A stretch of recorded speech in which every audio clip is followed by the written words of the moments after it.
तो एपिसोड के शुरुआत में हम देखते हैं एक बड़ा सा शार्क 1000 सनी को खाने ही वाला होता है। तब जिम्बे सिप को बचा लेता है। जोरो कहता है ये कोई मामूली शार्क नहीं है, ये तो मेटल से बना है। जिम्बे देखता है लूफी और चॉपर दोनों नीचे पानी में गिर जाते हैं।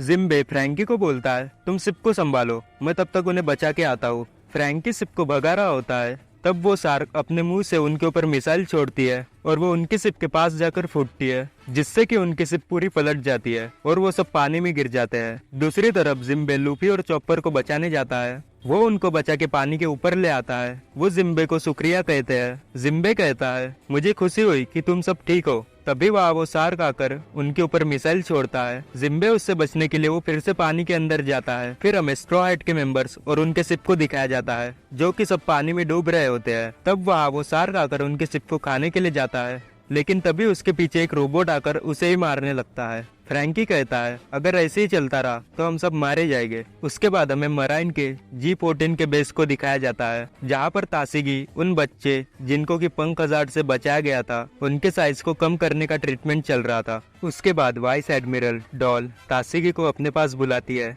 वो कहती है तुम उस हेलमेप्पो का कुछ कर सकते हो क्या? तासीगी कहती है मैं उसका कुछ नहीं कर सकती, उसका नाराज होना जायज है क्योंकि उसका दोस्त को भी किडनैप हो गया है। उसके बाद हमें हेलमेप्पो को दिखाया जाता है, जो कि अपने सीनियर से कोबी को बचाने के लिए मदद मांगता है। वहाँ का रियर एडमिरल प्रिंस कहता है वो एक एम्परर के कब्जे में है और अगर हम उसे बचाने गए तो तुम्हें पता भी है कि वो हमारा क्या हाल करेगा। हेलमेप्पो कहता है एगेड आइलैंड पास में ही है, क्यों ना हम सेराफिम की मदद ले। प्रिंस मना करते हुए कहता है हम उस पोजीशन में नहीं है कि हम वो कर सके और वैसे भी हमारा कांटेक्ट ड्रेक से भी नहीं हो रहा है। उसके बाद हमें लूफी के ग्रुप को दिखाया जाता है। बोनी कहती है तुम मुझे कैसे नहीं जानते, मैं भी वर्स्ट जनरेशन की एक मेंबर हूँ। लूफी कहता है अच्छा। बोनी कहती है मेरा नाम बोनी है, वैसे तो तुम मेरे दुश्मन हो पर मुझे बचाने के लिए शुक्रिया। लूफी कहता है कोई बात नहीं बोगी। बोनी पूछती है तो तुम्हारे बाउंटी पोस्टर में तुम थोड़े अलग क्यों दिखते हो? लूफी बताता है वो तो बस जब मैं टोटली फ्री होता हूँ तब मैं वैसे दिखता हूँ। बोनी पूछती है तुम्हारे फ्रेंड्स का क्या हुआ?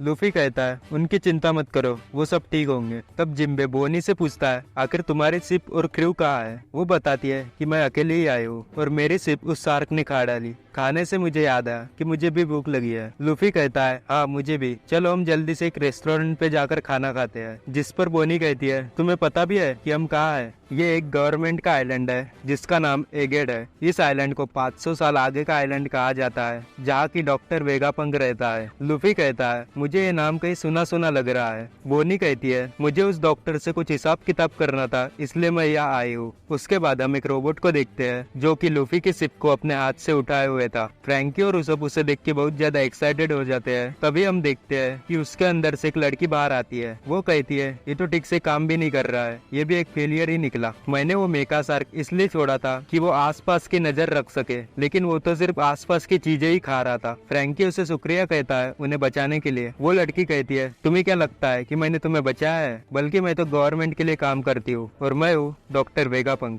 और इसी के साथ हमारा एपिसोड यहीं पे खत्म होता है।